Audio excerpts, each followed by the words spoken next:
S, Jitesh Sharma RCBಗೆ 11 ಕೋಟಿಗೆ ಸಿಕ್ಕಿರೋದು ನಿಜಕ್ಕೂ ಕೂಡ ಒಳ್ಳೆಯ ವಿಚಾರ. ಇದು ಆಲ್ಮೋಸ್ಟ್ ಒಂದು 9 ಪೀಪಲ್, ಈಗ 9 ಪ್ಲೇಯರ್ಸ್ ನಮ್ಮ RCB ಅಲ್ಲಿ ಇದ್ದಾರೆ ಸರ್.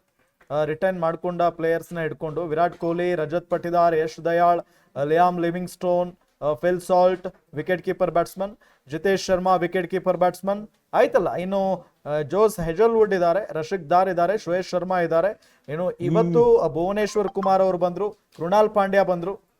ಅದ್ಭುತವಾಗಿದೆ ಇದು 11 ಇಲ್ಲಿ ತುಂಬಾ ಚೆನ್ನಾಗಿ ಕಾಣಿಸ್ತಾ ಇದೆ. ರಶಿಕ್ ದಾರ್ ಬಿಟ್ಟು ಮತ್ತೆ ಶ್ರೇಯಸ್ ಶರ್ಮಾನ ಬಿಟ್ಟು 11 ಮಾಡೋಕೆ ಇನ್ನೂ ಕೆಲವೊಂದಿಷ್ಟು ಜನ ಆಟಗಾರರು ಬೇಕು. ಯಶ್ ದಯಾಳ್ ಮೇಲೆ ನನಗೆ ತುಂಬಾ ಭರವಸೆ ಇದೆ. ಯಾಕಂದ್ರೆ ಹಿ ಇಸ್ ದ ಫ್ಯೂಚರ್. ಹೌದು, ಟೀಮ್ ಇಂಡಿಯಾದ ಫ್ಯೂಚರ್. ಮತ್ತು ಲಾಸ್ಟ್ ಸೀಸನ್ ಅಲ್ಲಿ ಕನ್ಸಿಸ್ಟೆನ್ಸಿ ಬೌಲಿಂಗ್ ಮಾಡಿದ್ದಾರೆ. ಮತ್ತು ಲಾಸ್ಟ್ ಸೀಸನ್ ಒಂದು ಇಷ್ಟ ಆಗಿದ್ದೇನೆಂದ್ರೆ ಯಶ್ ದಯಾಳ್ಗೆ ಟೀಮ್ ಸಪೋರ್ಟ್ ಮಾಡಿದ್ದು ಕೂಡ 1-2 ಮ್ಯಾಚ್ ದುಬಾರಿ ಆಗ್ಬಿಟ್ರು. ಹೌದು, ಬಟ್ ಆ ಟೈಮ್ ನಲ್ಲಿ ಟೀಮ್ ಸಪೋರ್ಟ್ ಮಾಡಿದ್ದು ತುಂಬಾ ಖುಷಿ ಕೊಡ್ತು. ನಿಜ. ನೋಡಿದ್ರೆ RCB ಕಪ್ ಗೆಲ್ಲುತ್ತೆ ಅಂತ ಅನ್ಸುತ್ತೆ, ಮತ್ತು ಪ್ರತಿ ಸರ್ತಿನೂ ಅನ್ಸುತ್ತೆ ಸತತವಾದ ಸೀಸನ್ಗಳಲ್ಲಿ. ಬಟ್ ಮಿಸ್ ಆಗ್ತಾ ಇದೆ.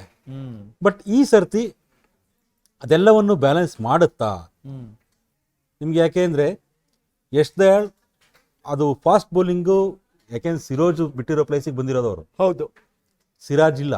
25ಕ್ಕಿಂತ ಹೆಚ್ಚು ವಿಕೆಟ್ ತಗೊಂಡ ಬೌಲರ್ ಅವರು. ಸಿರಾಜ್ ಇಲ್ಲ, ಯಶ್ ದಯಾಳ್ ಬಂದಿದ್ದಾರೆ. ಬಟ್ ಭುವನೇಶ್ವರ್ ಕುಮಾರ್ ಬಂದಿರೋದೇನಿದೆ, ಟೀಮ್ ನ ಬ್ಯಾಲೆನ್ಸ್ ಕೂಡ ಮಾಡುತ್ತೆ, ಒಂದೊಳ್ಳೆ ಸ್ವಿಂಗ್ ಮಾಡುತ್ತೆ. ಭುವನೇಶ್ವರ್, ಯಶ್ ದಯಾಳ್ ಮತ್ತು ಯಾರು ಹೆಜಲ್ವುಡ್, ಈ 3 ಜನರ ಕಾಂಬಿನೇಷನ್ ಇದೆ. 2 ಎಕ್ಸ್ಪೀರಿಯನ್ಸ್, 1 ಯಂಗ್ ಬ್ಲಡ್. ಆ 3 ಸೇರ್ಕೊಂಡ್ರೆ ಏನೋ ಒಂದು ಮ್ಯಾಜಿಕ್ ಮಾಡುತ್ತೆ ಅಂತ. ಬಟ್ ಇದುವರೆಗೂ ಕೂಡ ಕಂಪ್ಲೀಟ್ ಸ್ಪಿನ್ನರ್. ಒಂದು ಅಫ್ಕೋರ್ಸ್ ಅವರು ಸೆಲೆಕ್ಟ್ ಮಾಡಿರೋ ಪ್ಲೇಯರು ಒಳ್ಳೆ ಆಟಗಾರನೇ ಇರ್ಬೋದು, ಬಟ್ ಅಭಿಮಾನಿಗಳಿಗೆ ಅದು ತೃಪ್ತಿ ಕೊಡ್ತಾ ಇಲ್ಲ. ಅದು ಒಂದು ನಿರೀಕ್ಷೆ ಇದೆ. ಈಗ ಸ್ವಪ್ನಿಲ್ ಸಿಂಗ್ ಆಕ್ಷನ್ ನಲ್ಲಿ ಬಂದಿದ್ದಾರೆ. RCBಯ ಹುಡುಗ ಸ್ವಪ್ನಿಲ್ ಸಿಂಗ್. ಇವರನ್ನ ಯಾರಾದ್ರೂ ಖರೀದಿ ಮಾಡ್ತಾರ RCB ಅವರು? ಏನಾದ್ರೂ ಇಂಟ್ರೆಸ್ಟ್ ತೋರಿಸ್ತಾರ? ಕಾದ್ ನೋಡ್ಬೇಕಾಗಿದೆ. ಸ್ವಪ್ನಿಲ್ ಸಿಂಗ್ ಕಳೆದ ಬಾರಿ ತುಂಬಾ ಚೆನ್ನಾಗಿ ಮಾಡಿದ್ದಾರೆ. RTM ಏನಾದ್ರೂ ಪ್ರಯೋಗ ಮಾಡ್ತಾರ ಇವ್ರ ಮೇಲೆ? 30 ಲಕ್ಷ ಇವರ ಬೇಸ್ ಪ್ರೈಸ್. ಹಾಗಾಗಿ ಒಳ್ಳೆ ಉತ್ತಮ ಪ್ರದರ್ಶನವನ್ನ RCBಗೆ ನೀಡಿದ್ದಾರೆ ಸ್ವಪ್ನಿಲ್ ಸಿಂಗ್. ಅನ್ಕ್ಯಾಪ್ಡ್ ಪ್ಲೇಯರ್ ಅಲ್ಲ, ಅನ್ಕ್ಯಾಪ್ಡ್ ಪ್ಲೇಯರ್, ಜೊತೆಗೆ ಆಲ್ರೌಂಡರ್ ಕೂಡ ಹೌದು. ಹಾಗಾಗಿನೇ ಸ್ವಪ್ನಿಲ್ ಸಿಂಗ್ ನ ಏನ್ ಮಾಡ್ತಾರೆ ನಮ್ಮ RCB ಅವರು?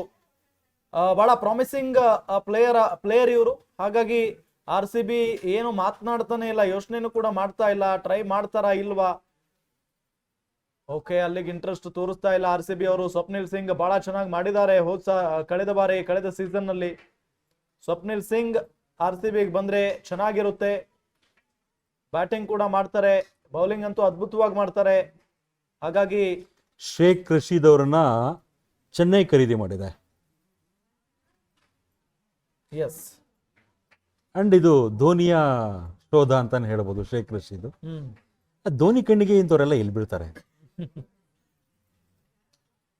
ಆ ಧೋನಿ ಅವರು ಲಾಸ್ಟ್ ಸೀಸನ್ ಅಲ್ಲಿ ಪ್ರತೀಶ್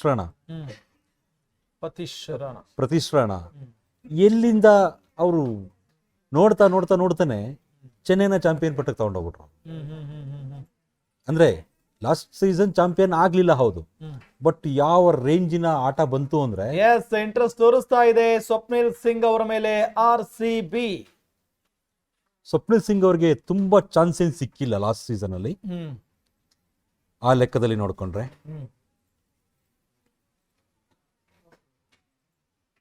50 lakh ಬೇಸಿಕ್ ಅಮೌಂಟ್ ಬಿಡ್ ಮಾಡಿರೋದು RCB.